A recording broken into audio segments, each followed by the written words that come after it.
Today I'm going to teach you everything you need to know about petty cash. The topics we're going to cover today are as follows. What is petty cash?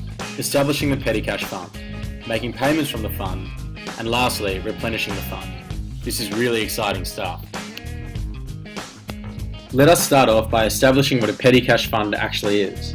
A petty cash fund is an amount of cash kept on hand to pay for minor expenditures. Petty cash funds should only be used when the use of a cheque becomes burdensome, or when cheques aren't accepted. An example of using petty cash funds is when you purchase office supplies.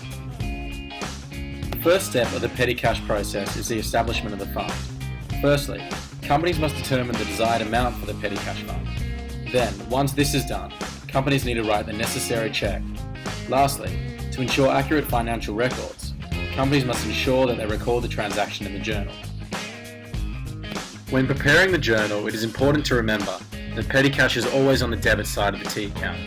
Furthermore, due to the dual nature of accounting, the equal and opposite transaction needed is the credit of cash.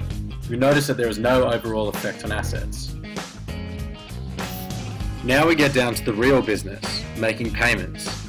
Payments can be made in one of two ways. Number one, taking cash straight from the fund.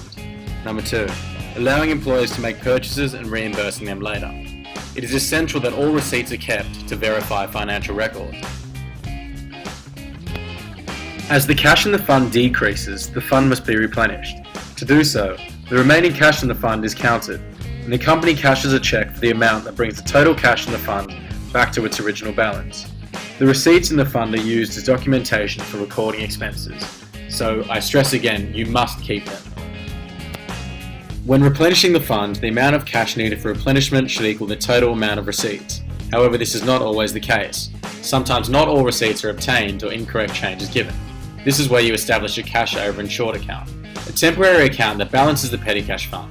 It can be either debit or credit. And that's where we end off. Thanks very much for joining me today. I really hope you learnt a lot. Created using Powtoon.